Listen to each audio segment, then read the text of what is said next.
Vítejte na kanále Zítřek je dnes, na kterém vás budu informovat o novinkách a inovacích ze světa vědy a technologie. Dnes se podíváme na 7 vědecko-technologických objevů, které zní jako sci-fi, ale jsou skutečností. Ukážeme si, jak fungují, kde vznikly a co mohou změnit. Pojďme si je projít podobně a hlavně pochopit, jak vlastně fungují. Superdřevo pevnější než ocel. Představte si dřevo, které je lehké jako běžné smrkové prkno, ale pevnější než ocel. Vědci ze startupu Inventwood to dokázali vytvořením materiálu zvaného Superwood.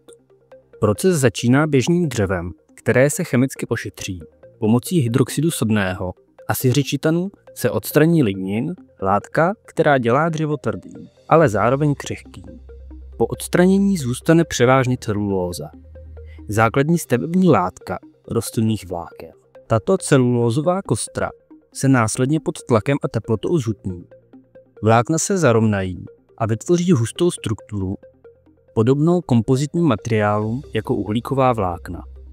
Výsledkem je dřevo s až 10násobnou pevností oproti výchozímu materiálu a zároveň několikanásobně vyšší odolností vůči praskání a nárazům.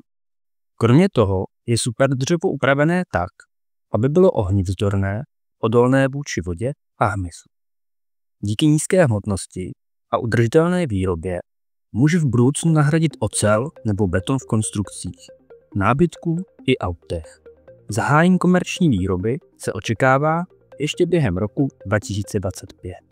Supersolidní světlo. Supersolidní světlo. Zní to jako oxymoron, ale jde o nově objevený kvantový stav hmoty. Vědci z Itálie vytvořili jev, kdy se světlo chová současně jako kapalina a zároveň má vlastnosti pevné látky, konkrétně krystalů. Základem jsou tzv. Polaritony, částice, které vznikají spojením fotonů a excitonů v polovodičových mikrodutinách. Excitony jsou přechodně stavy, kde je elektron navázán na díru, kterou po sobě zanechal v atomovém obalu. Polaritony se pak za extrémních podmínek, velmi nízkých teplot a přítomnosti magnetického pole začnou uspořádávat do pravidelných struktur a přitom zůstávají volně pohyblivé. Vznikne tak materiál, který je supertekutý, tedy bez třecí, ale zároveň se chová jako krystal. Supersolid světla by mohl otevřít zcela nové možnosti v kvantových počítačích, fotonických obvodech nebo ultracitlivých senzorech. Studie byla zveřejněna v prestižním časopise Nature. Samoléčivý umělý sval. Robotický sval, který se umí sám opravit? Ne, to není sci-fi. Vědci z University of Nebraska vytvořili materiál složený z elastických vrstev a tekutého kovu, který má schopnost regenerace bez lidského zásahu. Základem je elastomer, pružný, ale pevný plast, například silikon nebo polyuretan.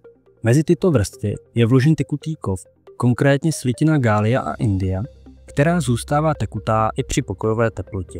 V případě, že dojde k poškození, například prasknutí nebo roztržení, integrované senzory změří elektrický odpor a detekují místo poruchy. Poté se materiál lokálně zahřeje, tekutý kov se přelije do trhliny a obnoví elektrickou i mechanickou strukturu svalů. Tento proces probíhá automaticky, bez zásahu člověka nebo výměny materiálu. Technologie má obrovský potenciál pro robotiku, kosmické technologie, biomedicínu i vojenské aplikace, kde je odolnost a samoléčivost zásadní. Casimirova síla obrácená na odpudivou. Casimirova síla je extrémně slabý, ale fascinující kvantový jev.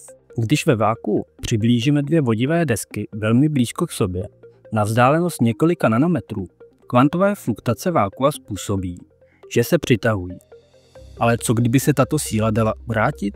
Fyzik Frank Wilczek a Kwing-Dong Yang dokázali, že když mezi kovové desky vložíme tzv. Chirální materiál, látku, která rozlišuje pravotočivé a levotočivé elektromagnetické pole a pomocí magnetického pole jemně upravíme jeho vlastnosti, můžeme Casimirovu sílu změnit na odpudivou.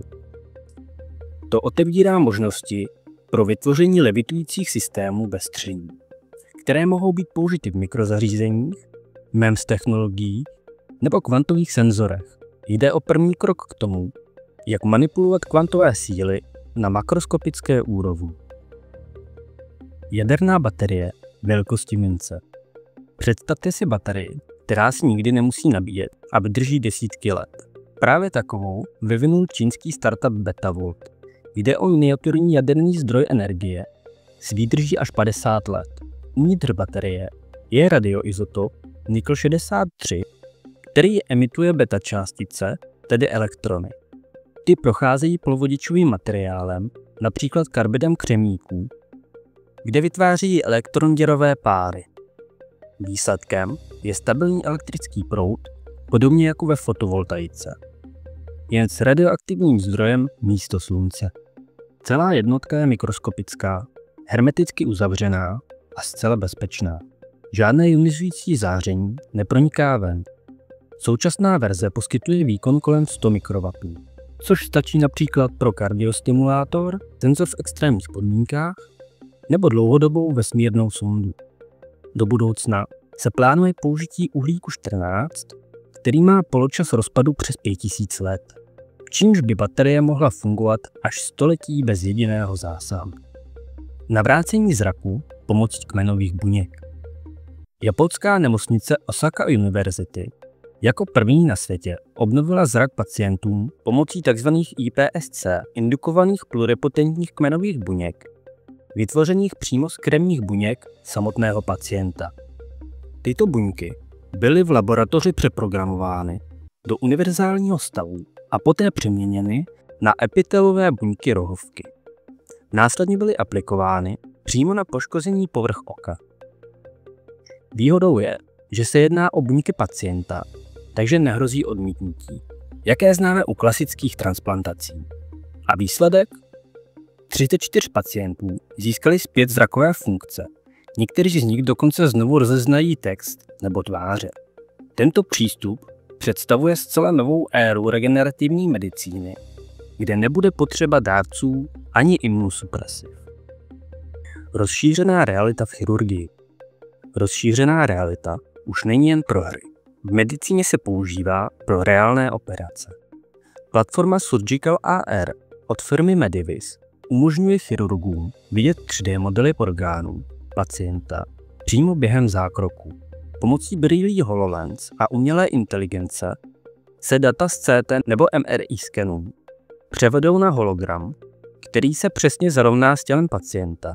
Lékař tak vidí například polohu nádorů, cévy nebo mozkové struktury přímo skrz pacienta, bez nutnosti koukat na obrazovku.